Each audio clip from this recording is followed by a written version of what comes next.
అబ్బో ఇక్కడ కేజీ చీరలు కొంటే అర కేజీ చీరలు ఫ్రీ అంట. మంగళ్య షాపింగ్ మాల్, కేజీల్లో సేల్, టన్నుల్లో ఆనందం.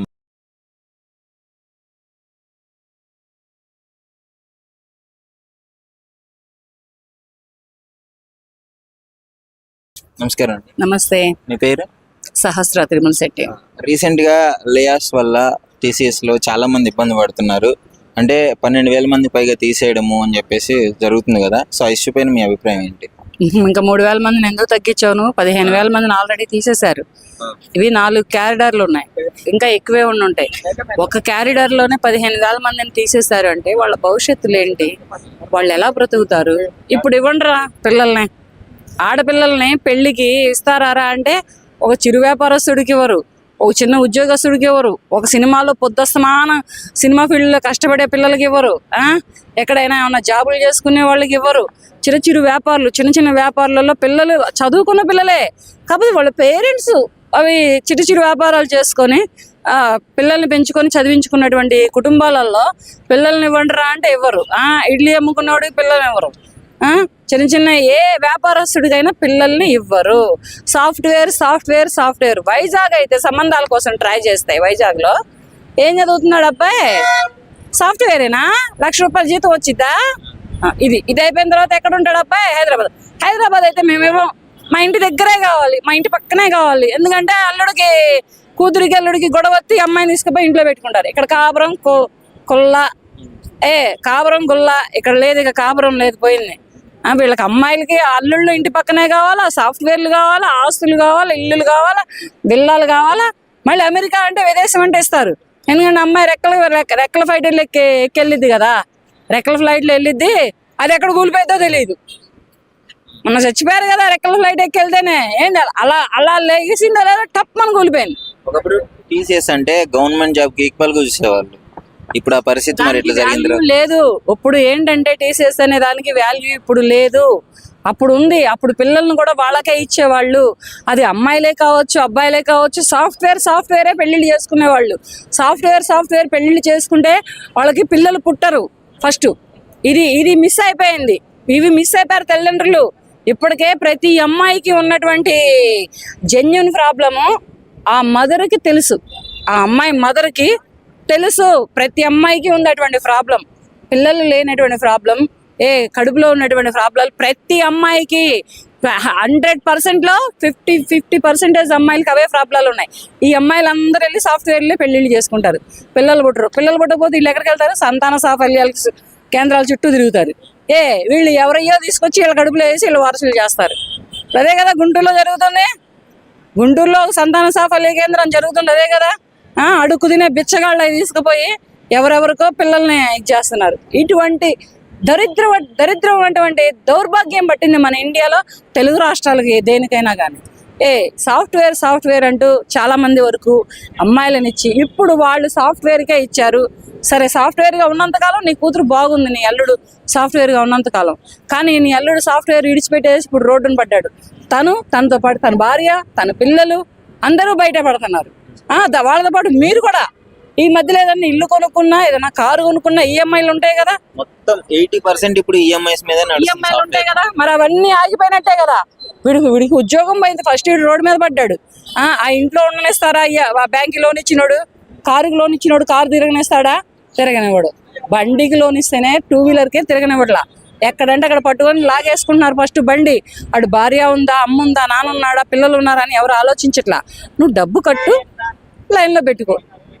ఇటువంటిది ఏంటంటే చిన్న వ్యాపారస్తులు, చిన్న ఉద్యోగస్తులకి ఇస్తే అమ్మాయిలు సుఖపడతారు. హార్డ్వేర్ని సాఫ్ట్వేర్ కాదు. సాఫ్ట్వేర్ అబ్బాయికి హార్డ్వేర్ అమ్మాయిని ఇవ్వండి, హార్డ్వేర్ అమ్మాయికి సాఫ్ట్వేర్ అబ్బాయిని చేసుకోండి, సరిపోతుంది. ఇలా లేకుండా మా అమ్మాయి సాఫ్ట్వేర్ చేస్తుంది, మీ అబ్బాయి సాఫ్ట్వేర్ చేస్తున్నాడా? మా అమ్మాయి సాఫ్ట్వేర్, మీ అబ్బాయి సాఫ్ట్వేర్. ఈ సాఫ్ట్వేర్ రాసుకుంటే ఏం రాలింది? బూడిది రాలింది. సో మరి పూణేలో ఒక ఇన్సిడెంట్ జరిగింది. ఒక అతను ఫుట్పాత్ మీద ఆ బ్యాగ్ వేసుకొని అక్కడే పడుకొని ఒక లెటర్ రాసి పెట్టాడు, మా శాలరీ క్లియర్ చేయండి, నాకు వచ్చే డబ్బులు నాకు ఇవ్వండి అని చెప్పేసి. ఈఎంఐలు అన్నీ ఆగిపోవడం వల్ల చూడు అతను ఎంత నరకం అనుభవిస్తున్నాడో చూడు. అతను ఉద్యోగం పోయి రోడ్డును పడి ఆఫీస్ ముందల, ఆ సంస్థానం ముందల నిలబడి అటువంటి పేపర్ పట్టుకొని కూర్చున్నాడు అంటే అతను ఎంత నరకం అనుభవిస్తున్నాడు, ఎంత గుండెకోత అనుభవిస్తున్నాడు. రేపటి రోజున అతను కట్టుకునే ఈఎంఐలు ఎన్ని ఉన్నాయి ఏంటి, ఇవన్నీ ఒక్క క్యారిడార్లోనే నువ్వు 15,000 మందిని తీసేసావు అంటే ఇంకా ఎన్ని క్యారిడార్లు ఉన్నాయి, ఇంకా ఎన్ని వేల మంది ఉన్నారు. అంటే వన్ మోర్ థింగ్, ఇందులో ఏంటంటే అది లాస్ వచ్చేది తీయలేదు, పెరుగుతున్న టెక్నాలజీని ఇంప్రూవ్ చేసుకోవడానికి ఇట్లా ఏఐ ఇవన్నీ రావడం వల్ల మ్యాన్ పవర్ని తగ్గించి టెక్నాలజికల్ గా వాళ్ళు ఇంప్రూవ్ చేసుకోవాలని చెప్పేసి వీళ్ళని తీసేయడం జరిగింది. పిల్లలు కూడా రేపు రోబోలకే పుడతారు. ఇప్పుడు ఎట్లా వచ్చిందో టెక్నాలజీ, ఇప్పుడు మనిషి టెక్నాలజీని పట్టుకొచ్చాడు. ఒక మనిషి టెక్నాలజీని పట్టుకొచ్చి, ఒక సాఫ్ట్వేర్ ఉద్యోగాన్ని పట్టుకొచ్చి, ఒక ఐటీ కంపెనీలను పట్టుకొచ్చి ఇదంతా చేసింది మనిషి. ఇక్కడ మనిషికి వాల్యూ లేదు. ఏఐ ద్వారా ఇంకా టెక్నాలజీని పెట్టుకుని ఇంకా టెక్నాలజీ ద్వారా చేయించుకుంటారు. ఎన్నో సంవత్సరాలు లాయల్ గా అదే కంపెనీకి పనిచేసిన వాళ్ళ పరిస్థితి కూడా ఇప్పుడు చాలా దుర్భరంగా ఉంటుంది కదా మరి. చాలా అంటే చాలా దుర్భరంగా కాదు, ఇక సూసైడ్లే చేసుకుంటారు. ఇక పెళ్ళిళ్ళు అయిన అబ్బాయిలైనా కానీ అమ్మాయిలైనా, భార్య పిల్లలు ఉన్న అబ్బాయిలైనా భర్త పిల్లలు ఉన్న అమ్మాయిలైనా ఏంటంటే ఇప్పటికే సాఫ్ట్వేర్లో ఆ టార్చర్ తట్టుకోలేక అబ్బాయిలు చాలా మంది సూసైడ్లు చేసుకున్న అబ్బాయిలు ఉన్నారు. అబ్బాయిలు ఆ టార్చర్ తట్టుకోలేక, కంపెనీ పెడుతున్నటువంటి టార్చర్ తట్టుకోలేక, టార్గెట్ రీచ్ అవ్వలేక చాలా మంది అబ్బాయిలు చనిపోయిన వాళ్ళు ఉన్నారు. ఇక అమ్మాయిలు అయితే బయటికి రాలేదు, కానీ మరి వాళ్ళు కూడా ఎంతమంది రేపారో తెలీదు. కానీ ఇట్లాంటి ఉన్నటువంటి ఇప్పుడు ఈ సాఫ్ట్వేర్ పిల్లల్ని ఏం చేస్తారు? ప్రతి ఒక్కడు బీటెక్కే చదివాడు, ప్రతి ఒక్కడు సాఫ్ట్వేరే చేస్తున్నాడు. సాఫ్ట్వేర్ కాదు, నువ్వు బీటెక్ చదివావా, ఎంటెక్ చదివావా, ఐటెక్ చదివావా, రోడ్డు అమ్మటే బిజినెస్ పెట్టొకటి, లేకపోతే నువ్వు చదువుకున్న డబ్బులతోటి ఇంకేదైనా నీకు స్తోమత కొలది నీ మైండ్తో ఆలోచిస్తే మంచి మంచి బిజినెస్ ఐడియాలు వస్తాయి. ఆ బిజినెస్ పెట్టుకొని నువ్వు బిజినెస్ చేసుకుంటూ ఉండండి. ఒక 6 నెలలు లాస్ వచ్చింది, 3 నెలలు లాస్ వచ్చింది, తర్వాతనైనా కానీ ఆ బిజినెస్లో నీకు మెలకువలు తెలుస్తాయి, నలిగి ఉంటావు, కాస్త కోస్త మెలకువలు తెలుస్తాయి, దారి పట్టుకొని వెళ్ళిపోతావు. ఒకప్పుడు నీ ఫాదర్ నీకు హీరో, ఒకప్పుడు ఎందుకంటే నిన్ను కష్టపడి పెంచి పెద్ద చేసి నిన్ను బీటెక్ చదివించి నిన్ను ఐటీ కంపెనీలో జాయిన్ చేశాడు కనుక ఇప్పుడు ఈ బిజినెస్ ఏదైనా పెడితే నువ్వే నీ కుటుంబానికి హీరో, నీ తల్లిదండ్రులకి హీరో, నీ అక్క చెల్లెళ్ళకి హీరో, పెళ్ళైతే భార్య పిల్లలకు కూడా నువ్వే హీరో అవుతావు. అది అమ్మాయే కానీ అబ్బాయే కానీ ఎవరైనా కానీ కష్టపడుతున్నారు, కానీ కష్టపడుతున్న కష్టంలో ఫలితం లేని కష్టపడుతున్నారు. ఆ సాఫ్ట్వేర్ ఉద్యోగస్తులకి ఎట్లా ఒళ్ళు బాడీలు పెరిగిపోతున్నాయో తెలుసా? ఇక్కడ నుంచి ఇది పెరిగిపోద్ది, ఇక్కడ నుంచి ఇది పెరిగిపోద్ది, పట్టొచ్చిద్ది.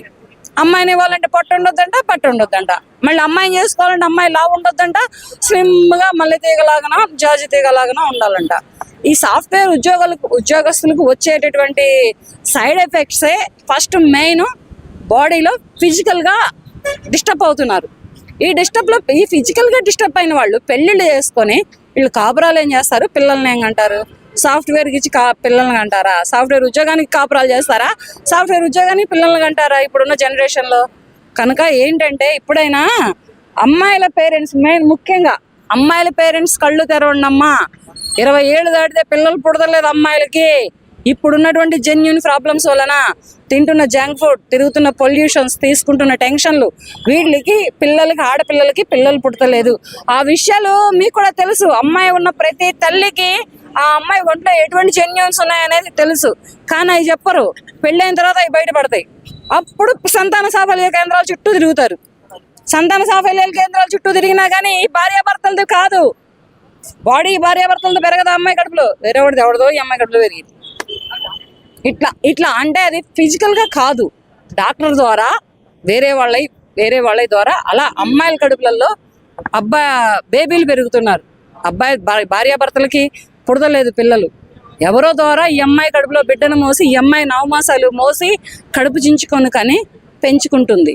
ఇది ఫిజికల్గా కలవక్కర్లా. డాక్టర్లు ఇప్పుడు చాలా టెక్నాలజీ పెరిగిపోయింది, వాటిని క్యాష్ చేసుకుంటున్నారు డాక్టర్లు. ఇప్పుడు గైనకాలజీలో అయితే అసలు మామూలు టెక్నాలజీ పెరగలేదు వాళ్ళకైతే. ఆ గుంటూరు జిల్లాలో ఎక్కడో ఏదో అంట, అది హాస్పిటల్ అడుగు తినే వాళ్ళకి సహా తీసుకుంటున్నారంట. మరి అడుగు తినే వాళ్ళ మీదనే వీళ్ళు బిజినెస్లు చేస్తున్నారంటే రేపటి రోజున యువత ఎటుపోతుంది? అమ్మాయిలు తల్లిదండ్రులు ఏమవ్వాలి? అమ్మాయిలు ఏం కావాలి? ఇప్పటికే 30 ఏళ్ళు 35 ఏళ్ళు పెట్టుకుని అమ్మాయిలు ఎండల్లో పెట్టుకున్నారు. వీళ్ళకి పెళ్లిళ్ళు అవుతాయో లేదో తెలియదు.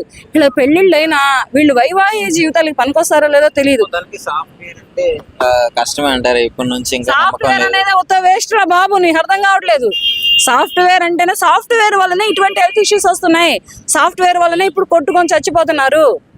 ఇది జరుగుతున్నది. సాఫ్ట్వేర్ అనేది ఏంటంటే తెచ్చాడు, ఏ మహానుభావుడో పట్టుకొచ్చాడు మన ఇండియన్ కంట్రీకి సాఫ్ట్వేర్ని.